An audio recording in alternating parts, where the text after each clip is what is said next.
if this but who's keeping Staying score? Okay. Who's keeping score if it dies? Who's keeping score? I can't keep score. Mm. I can't keep score if it dies or not. I If don't know how it's everybody gets affected. that app, which I have a conspiracy theory about that one too. That little What app? that tells you, there's an app that you could put on your phone, or there's even a smartwatch now specifically And tell you what. that tells you whether or not you came in contact with somebody who had coronavirus. And how does it detect that?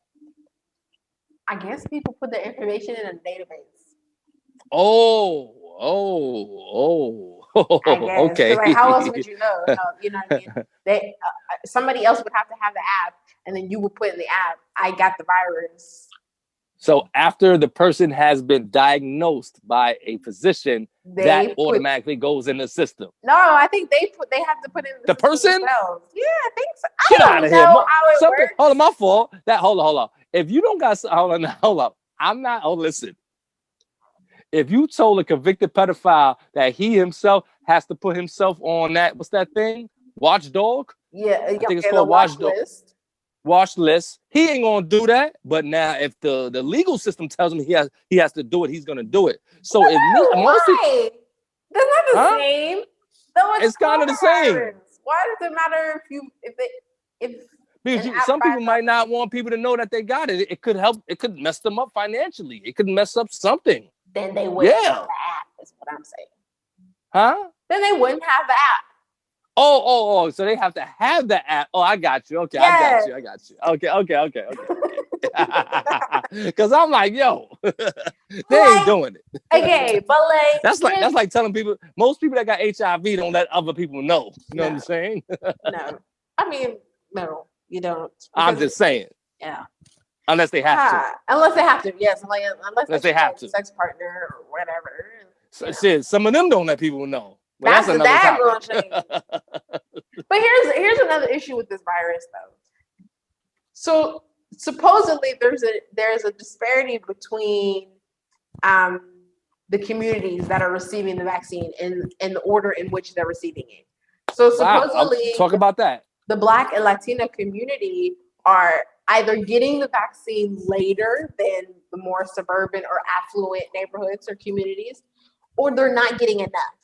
Like, we already know that in Black and Latino communities that just coronavirus testing is limited, just the test itself. Right. And so the vaccines are not reaching those places. Right. And it's just like, I know most Black people don't even trust hospitals. Right. We don't trust hospitals, doctors, anything like that. For good reason. Or trust them too much. Most people don't trust them at all, or trust them too much.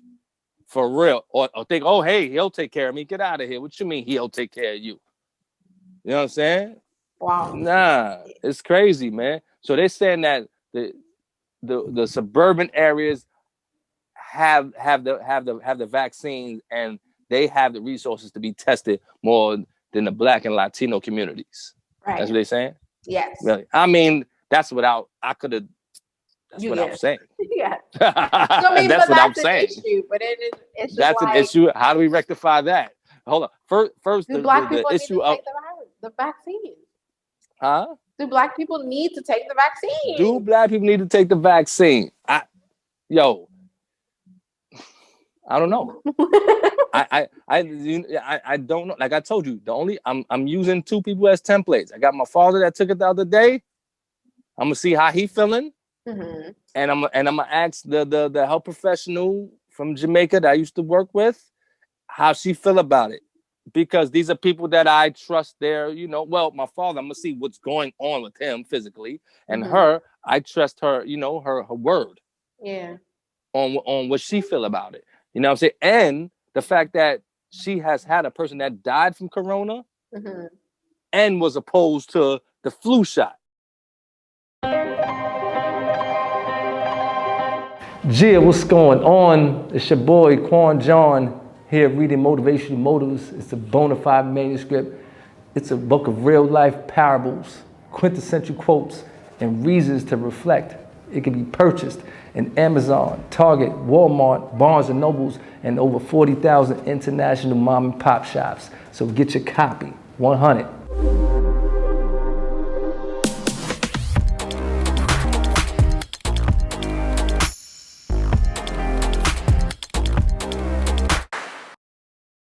Right, so she can speak on it objectively. Honestly, right, objectively. You know what I'm saying? It's crazy, man. So, question to you before we wrap up. If you were in America right now, would you take the vaccine? No. You wouldn't take it. Is that because you're young, youthful, energetic, and with vigor? Yes. That's what it is. It's because I feel like if I get the coronavirus, I personally feel like I can kick it. Or I'll pray that I will, or eat healthy to make sure that I can. So I believe I can kick the virus if I get it. Okay. 2, I don't want to risk my system because I want to have children in the future. So That's true. Don't want to risk anything like that, and my children get it. Plus, I do not work in a building or with an employer who says I have to get it. That's true. And I don't go out with people anyway, so I'm no danger to anybody. You've been hibernating. You good? Yes, bye. I'm sorry. You funny though. I mean, but yo, that's how and that's important that you like. Yo, I don't really go out there and mingle anyway. The hell, I need it for. I have a very small group of friends. Right. We go out together. And when we go out, we're not really interacting with the world or a bunch of other people. We kind of keep to ourselves. So it's like I'm social distancing as it is. Right. So as a health professional, your husband that is in the field and probably has more expertise than you and I, is he going to take it? What is his take on himself? I know he doesn't trust it. Oh, got you. That's what you gotta say. But that doesn't mean anything because I think depending on the circle. Yes, exactly. Oh, he doesn't trust it, but we're gonna go ask him. I'm gonna pause this right now. Go. Okay. Yes. So go ahead. James, what's up, brother? How you? I'm good, sir. Good day. Right. Nice to meet you. Likewise. Like I said, once again, thank you for allowing me to, have Portia for a little minute because she brings so much how can I put it, spirit to motivational moments. Honestly, what can I say? Yes. So we talking about the coronavirus, and as you being someone that's in the field and learning and studying, of many health, implications. What do you feel about the coronavirus? Not the virus, the vaccine specifically? Well, if you ask me, before now, the vaccine is a good thing. Is the best way to prevent any kind of pandemic, any kind of virus. Right. Take for instance the polio. The polio. So has a vaccine. Immediately a child is born, after some certain time, let's say a week or 2, is being given polio vaccination. This vaccine is the virus itself.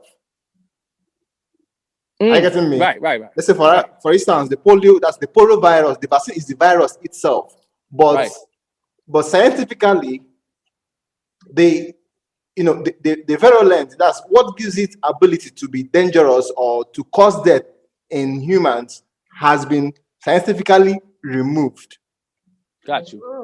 Do you understand? So I understand. Once it's been injected in a human being, so the virus will go there to replicate and becomes a part of the human being's immune system. Right. So once the one that is virulent, that's the one that is able to cause harm, enters the body. Because the body is used to this, it will now see the one that is virulent as an enemy and attacks it. Got you. So that's how it works. But because viruses are very, very, very small. Right.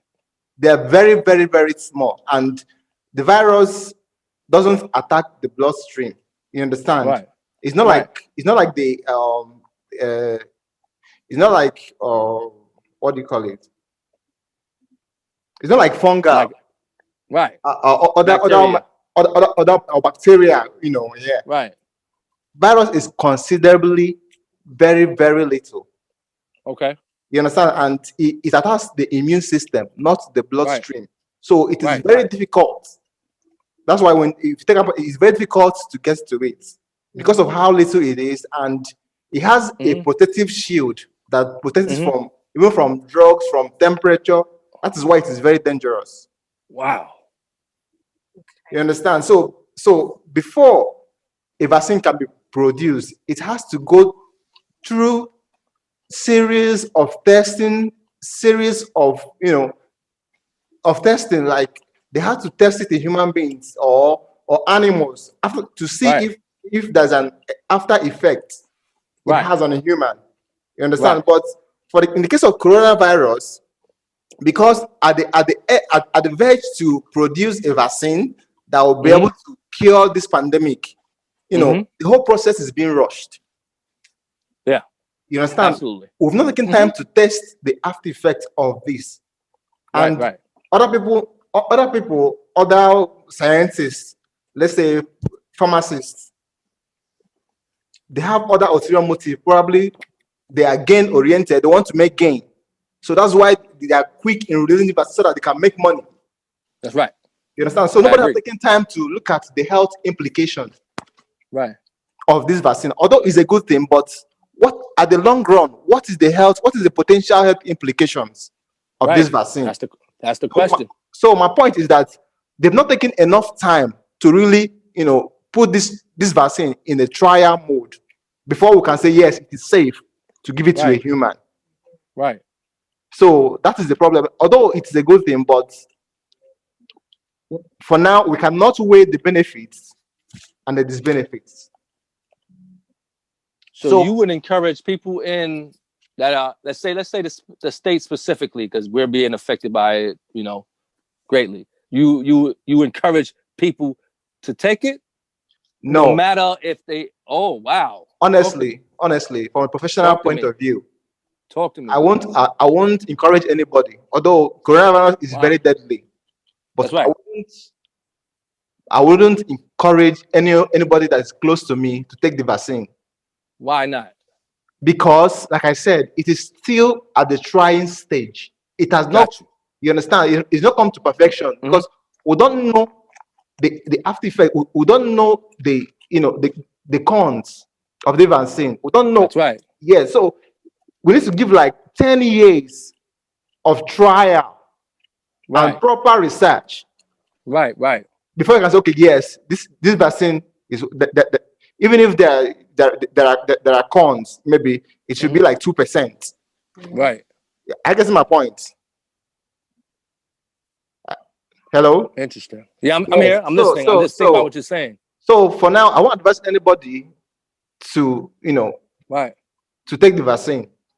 Interesting. Very interesting. Because all the process is being rushed so that they can make money. Right. It's about money.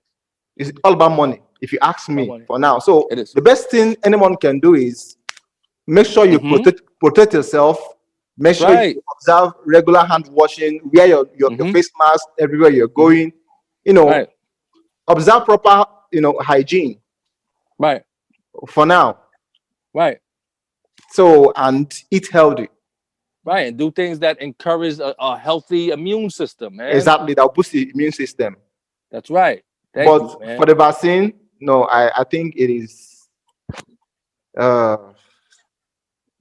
unsafe. It's unsafe for now. We should just, wait. Okay. All right. You know what? And thank you. Thank you for that clarity. And it's always good to get an opposing viewpoint. And I trust your viewpoint because of the field you're in and that you are in a totally another country. So you're looking at it from outside. You know what I mean? Yeah. So basically, if I'm outside the house and I look at inside the house, I can see everything as opposed to being in the house. Yeah. Right? Yeah. If I'm in the house, I can't see everything. But if I'm outside the house like you are, I can see everything going on. So I definitely trust your viewpoint, man. Thank you, James. I appreciate you, brother. It's an honor. Thank you. I appreciate it too, sir. Wait, I have a question. Okay. So what if like somebody has a pre-existing condition or they're elderly? Good question. They're more. Good question. They're The more more at prone. risk. Yes, Yeah. they're more at risk to get the virus. Should they get the vaccine? Well, if it's for an elderly person, you find out that they've spent most of the time or of their life. They spend the majority of their life of their lifetime. They've seen many years. Yeah. So for them, I think it won't be much of a risk. Okay. No. What I mean is for them, the benefits outweighs the disbenefit because one, this person is aged. You understand? I'm not saying they're going to die, but they're already old. They're already old. Got you. Yes.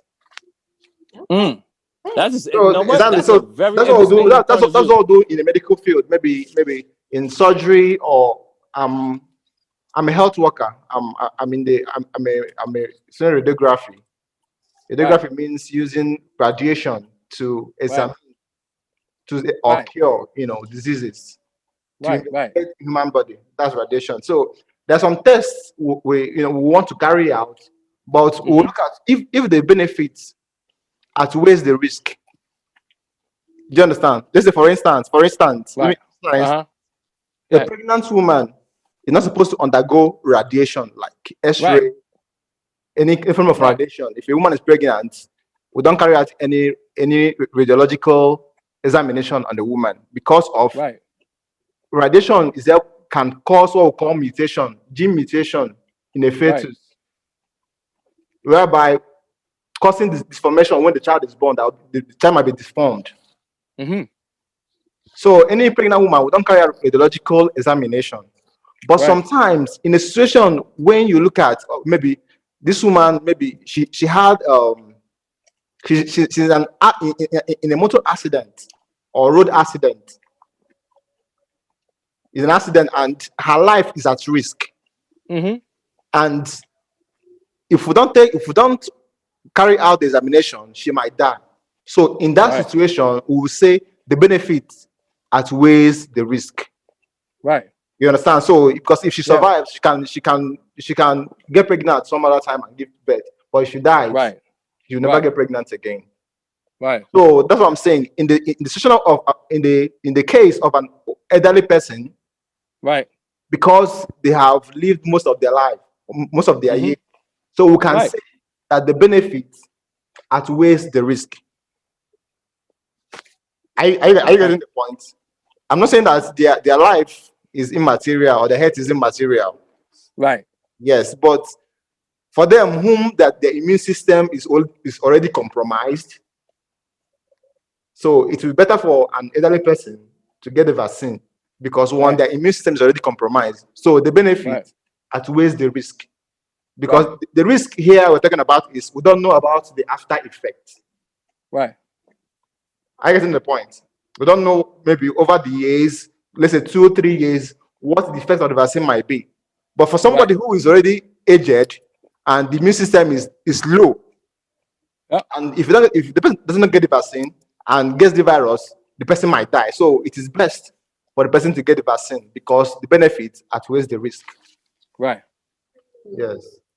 Interesting point, man. Very interesting point, brother. Yes, sir. Man, it's interesting. Yo, so Portia, to wrap it up, Portia. Yeah. I don't know if I'm getting a vaccine. This is my thing. I'll tell you like this that I am sure of. Me and my children are not getting it. If anything, I get it and they don't. Okay. Because I'm not, James, we spoke about the kids. Yeah. I'm not comfortable with giving it to my babies, man.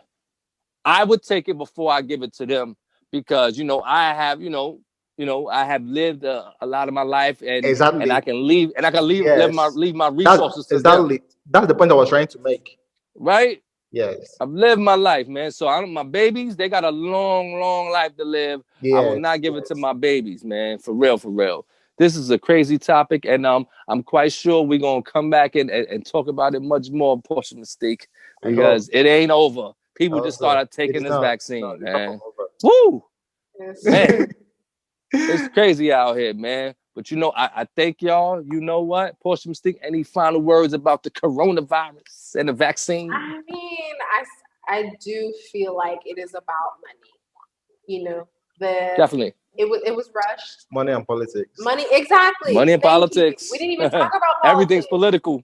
Yeah, we didn't even talk about that. True, it is money and politics. But I feel like we already don't trust, as Black community, we already don't trust the health system. Nobody, whether you're Black, white, Hispanic, doesn't matter. You cannot trust Big Pharma. Like, you can't trust it. We don't know what's gonna happen. I'm not gonna take the vaccine. I don't need to. Got you. I got you. I feel the same way, man. So yo, from Portia Mystique, my man King James, I'm Quan John. He got motivational motives, y'all. Much love, Sayonara. Bye. 100.